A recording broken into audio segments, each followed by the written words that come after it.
Hello and welcome to another episode of the Dgmg podcast. My name is Zoe Lulinski, and today I'll be talking about some of the main events happening in Week 15, some of the big news that just came out recently, and just in case you were wondering, I had some technical difficulties last week, so I was not able to upload. I'm hoping I got them all figured out this week. I'm really excited to get into what I have planned. I'm going to give you guys my top 10 refresher. 3 more weeks left until postseason. I'm getting super excited. Everything gets better in the postseason. Everything gets more hyped up. So I'm super excited. I'm in the playoffs of fantasy football, so that's another big thing. I'm down by like 15 right now, so I'm hoping I have a big week next week. Speaking of fantasy football, though, to those who pay attention, Josh Allen is going off. Since his proposal with Haley Steinfeld, which congratulations to both of them, I love them both, he has no turnovers, is double digits in touchdowns, and has over 1,000 passing yards in just 3 weeks. It's insane. He's going off. Had 50 points 2 weeks ago in fantasy football and 40 this week. I wish I had him in fantasy football because that'd be a great help for me right now. But, damn, that's insane. But anyway, getting into my top 10. New number 1 this week, I have the Buffalo Bills. I think, like I said, Josh Allen is going off. I think he's the MVP favorite by far. You could talk about Saquon and Lamar Jackson. Both of them are having great seasons. It'd be really cool to see Saquon pull it out. But Josh Allen is just on another level right now. And, they've beaten the Lions and the Chiefs, the two of the other top teams I have other than the Eagles. So, they're in a great position right now, despite their defense letting up quite a few points the last few weeks. But they're in a great place right now. We'd have to see how they do in the playoffs in a couple weeks, but I'm liking them at 1. And number 2, I have the Eagles. They just looked super good against the Steelers this past week, and the Steelers, are a really solid team as well. So, again, they're not showing any signs of stopping. They're getting better every single week. Their chemistry is starting to look a little bit better. At number 3, I have the Chiefs. One thing to worry about here is just Patrick Mahomes with his ankle injury. He is said to be week to week, but he suffered an ankle injury towards the middle to end of the game against the Browns this past week. I don't think that's going to be anything to worry about for the Chiefs. They're already in the playoffs. Even if they let him rest these last 2 weeks and don't get the number 1 seed, the team has enough experience. I just don't think it's much to worry about. I think he should be back soon, despite the week-to-week status for him. So just the injuries is one thing to worry about. That's why they are number 3. And then, unfortunately, I do have the Lions at 4.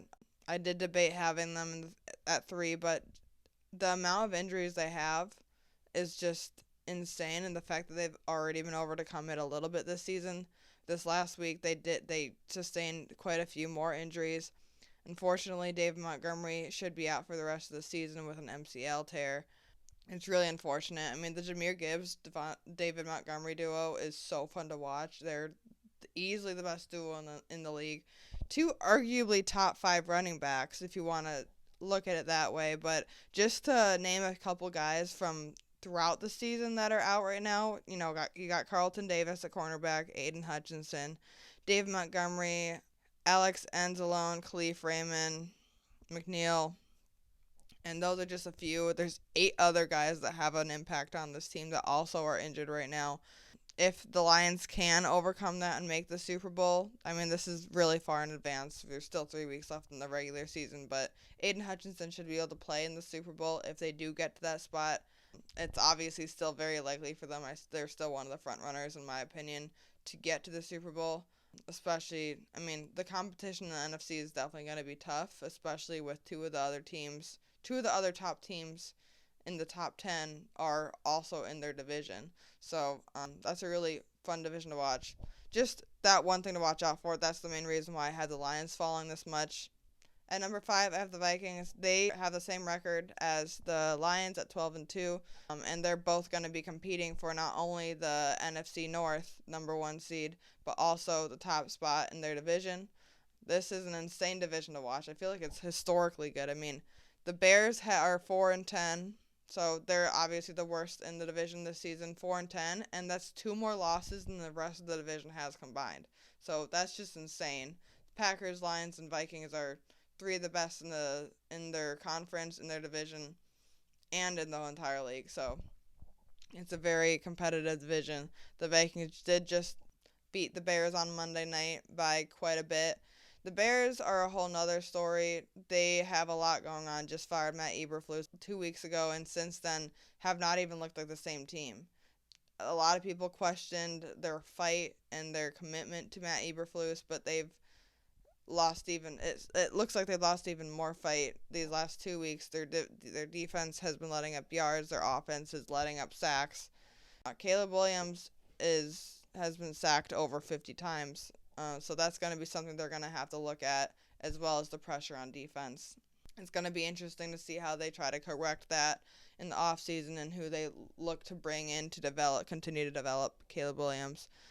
At number 6, I have the Packers. As I mentioned, right in a row, you got the Lions, Vikings, and Packers. You can kind of move them up and down. I think the 2 top ones right now are the Lions and Vikings. The Vikings look really good. Sam Darnold is playing unbelievable right now. What Brian Flores has done with the Vikings defense is great.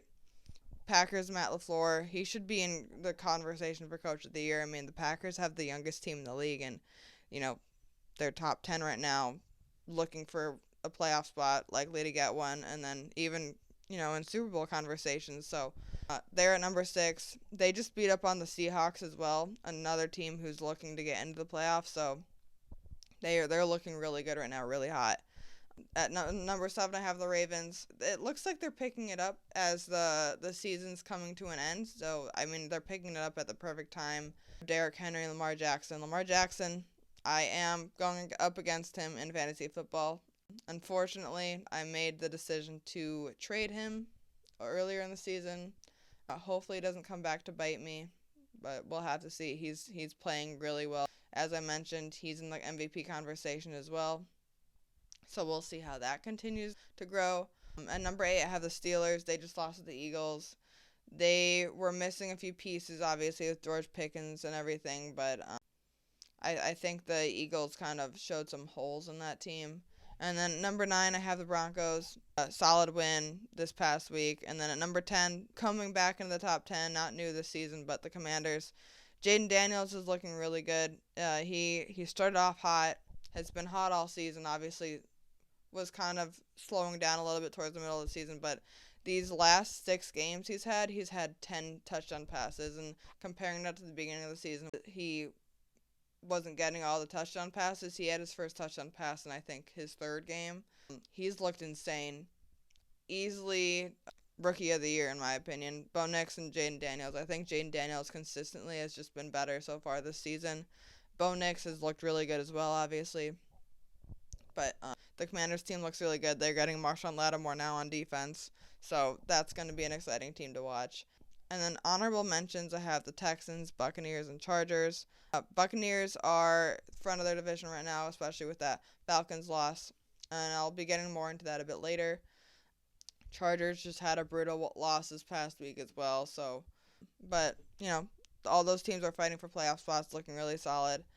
But getting into what I mentioned about the Falcons, the Falcons just announced tonight that they're benching Kirk Cousins. As we know, the Falcons actually signed him this past offseason. He was hoping to finish out his career there, but they also drafted Micheal Penix Jr. at number 8 in round 1 this past draft. Big surprise by a lot of people. A lot of people thought they were going to be going Dallas Turner maybe, like an edge rusher. But they did draft Micheal Penix. Likely, I'd assume they were hoping for him to be sitting probably a bit longer than he ended up sitting for. But I'm super excited to see how he plays. It's coming at a time when the Falcons are on a 4-game losing streak, so I think that's definitely going to be part of it, as their head coach earlier in the season did say that they'd only bench Kirk Cousins if they didn't think they can win anymore, and this is a very crucial spot for them right now. They're 1 game out of their first place in their division, and that's going to be their fighting chance to get into the playoffs with against the Buccaneers. Buccaneers are 8-6, Falcons are 7-7, so that's very crucial, especially with their games coming against the Giants, Commanders, and Panthers. The Panthers are looking pretty solid right now with Bryce Young. Commanders obviously are top 10, going to be a playoff team most likely, and then the Giants, they're also going to be another team looking for a quarterback in the draft, so they definitely have a fighting chance depending on how the Buccaneers do.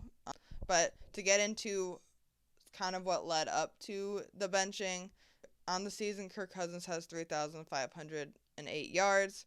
He has an 18-16 touchdown interception ratio and is 67% completion on the season.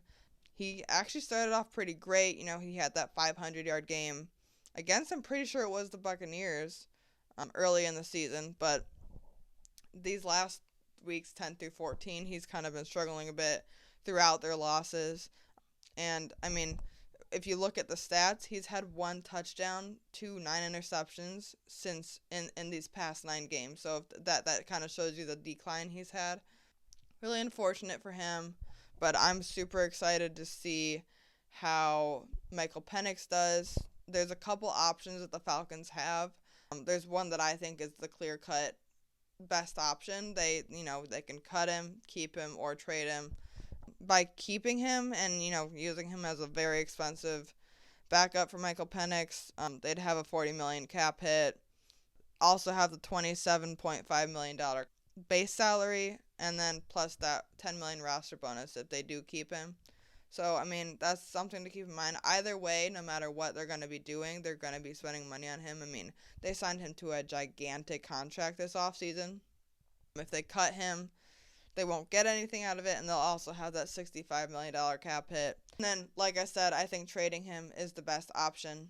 If they trade him, they'll still have a $37 million cap hit, but, they can get some compensation out of it. I think there's a lot of teams that are going to be looking for quarterbacks, especially with this draft. There's definitely some free agents out there still, and, Sam Darnold. Sam Darnold, honestly, I think he'll probably re-sign with the Vikings on a big deal. Maybe let J.J. McCarthy sit. We'll see what he does. He seems like a good fit with the team right now, so I'm really curious to see what the Vikings decide to do. But some other guys, Justin Fields, Russell Wilson, these are all veteran quarterbacks that could make a case for starting on any team that needs a quarterback for at least a little while. And then, you got Kirk Cousins in the mix with that trade or possible cut option. What you have to look at, though, with the trade is both what Kirk Cousins wants. He has a no trade clause, so he's pretty much choosing where he's going to go or what's going to happen to him. And then you got to also look for interest. He's an expensive player with that contract he just signed. A couple teams that I think could be looking at him with a trade, looking at the draft, with who will be available, which quarterbacks are going to be going. The Giants and Raiders, as of now, have the top 2 picks. I think they're going to be going with Cam Ward and Sanders, so I don't think they're going to be in the mix, but, a couple other teams that could be quarterback needy that might not get a chance. You got the Titans, you got the Browns, Jets, and Saints. Those are all going to be teams just in the top 10. You're not even looking at other teams outside that might be before them still, so there's a lot to look at with some quarterback needy teams. Not all these teams are going to be getting a quarterback in the draft, so getting a guy like Kirk Cousins as a veteran for a year or two, I think could be a pretty solid option if these teams are looking to go that way. So I think the clear number one option for the Falcons is to look for a trade. Just to end things off here, as we're heading into the last 3 games of the season, looking at the postseason, I'm just going to give off some of the more underperforming players that we definitely expected more of. I think number 1 being is Aaron Rodgers. He signed 2 years ago, was injured all of last year after playing all but 5 snaps with the Jets, and a lot of people had them even in Super Bowl conversations coming into the season. They have a great roster. Their defense is loaded with Sauce Gardner and many other guys. They got Breece Hall, Garrett Wilson.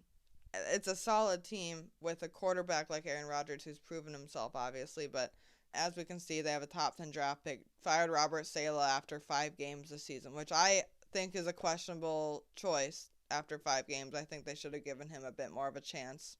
But I think a lot of blame can be put on Aaron Rodgers for these losses. He's been underperforming. Even after trading for Devontae Adams, it just has not made a difference. There's choking games, losing games. I think there's going to be a change that needs to be made, obviously, for the Jets, whether Aaron wants it or not. Aaron Rodgers, I think, is also looking a little bit washed. I think he has maybe a couple years left in him with a couple teams here and there. Hot take, but I predict he's going to go to the Vikings. It's not like any other quarterback who played for the Packers for over 14 years did that exact same thing, went to the Jets, then Vikings. Just, out of the blue thought, go to the Vikings. But anyway, yeah, so those are my thoughts on Aaron Rodgers. Another guy, as we've mentioned, Kirk Cousins, he got benched. Lots of options there. He played pretty well towards the beginning of the season, but again, the Falcons signed into a big contract for the opportunity and chance to go to the playoffs. They want to make a playoff run. I mean, they're 500 right now, so it's looking a bit questionable. I think their expectations were definitely higher, especially with Kirk Cousins and adding guys like Darnell Mooney. Another guy is Christian McCaffrey. He's played maybe, 4 or 5 games this whole season. He's been out most of it. Unfortunately for fantasy football managers, they've struggled with that too. But he's been out most of the season. I don't think that's what most people expected. Of course, he came back in, then got hurt again. He'll be out for the rest of the season. So that's another one. Deebo Samuel is another underperforming player, I think. He's one of the top options for the 49ers, is having a lot of dropping issues this season. Just is not getting into the end zone, just not the playmaker that you usually see out of Deebo Samuel. And then, of course, Tyreek Hill. He also is not seeing the end zone very often. It stemmed from Tua getting hurt at the beginning of the season, and it's kind of just extended towards into the rest of the season. I think he's getting back on track with these last few games, but with 3 games left, I think it's fair to say he's underperforming. Anyway, that's it for me. Don't get me going. Thank you guys so much for listening, and I'll see you guys next time.